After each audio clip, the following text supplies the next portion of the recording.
Hello everyone, welcome back to King Conquest, and in this video we have another puzzle to move checkmate by white. So the white pawn is going this way, so this is its promotion square. So yeah, white to play and checkmate the black king in 2 moves. Pause the video if you want to try. Alright, welcome back.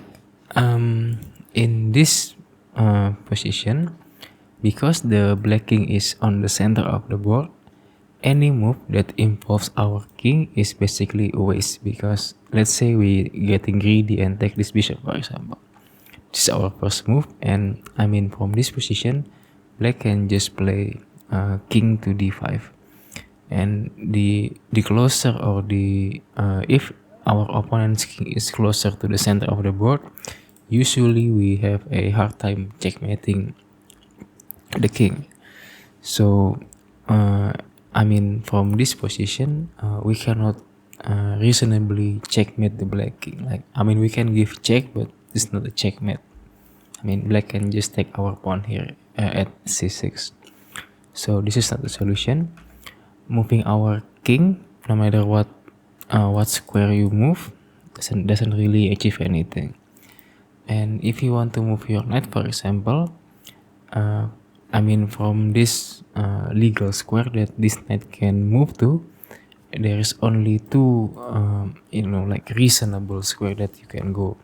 Because if this knight is moving either to c1, to d4, to f4, and to g1, black bishop can just take it. For example, like this is your first move is already wasted basically. And then from this position, there is no possible move that you can do to checkmate the black king. So that's not the solution. We already discussed moving our king is not the solution. Moving our knight is also not the solution. Okay, what about our queen? From this f8 square, our queen can move to many square, but as you can see, in relation to this our queen, this king is actually doesn't have any good square to move to, because this square is covered by our queen, this square, and this square, and this square is covered by our pawn. And yeah, as you can see, there is no square that this king can move to basically. So in other words, or what I'm trying to say is, this queen is actually this queen is actually better placed in f8. That's what basically I'm saying, or at least I'm trying to say. So in this position, we discuss king, knight, and queen, and none of them is the solution. If you don't believe me, if you insist that moving our queen is the way to go, let's say we move our queen to f5, and from this position we can black king can just go to d6, and from this position there is no way, there is no reasonable checkmate that you can do. You can do check, but there is no checkmate, right? So this queen again is actually perfectly placed at f8. So the only pieces that we haven't talked about is the pawn, and actually this is the solution. Pawn to c7 is the solution. From this position, again, we can move our bishop. Black can move their bishop to any square to any square. Let's say, I don't know,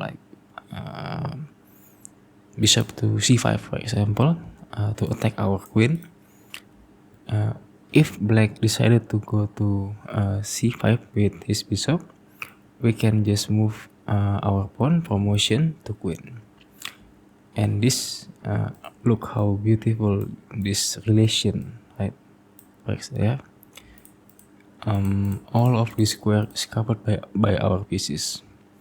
After we promote our pawn to queen, like, yeah, even though this king is like closer to the center of the board, but because we have two queens that basically covers all the square that this black king can go, yeah, so this is a checkmate. So yeah, after we move our pawn to c7, if black decided to go to d7, the only square that this king can go to, then again the solution is still the same. We move our pawn to promotion and we promote to queen. And again, look at this relation, right? Uh, yeah, there is no square that this black king can go. Two queen is about as powerful as you might think. So yeah, that's the puzzle. Hopefully you enjoy my explanation for this puzzle. Thank you for watching and have a nice day.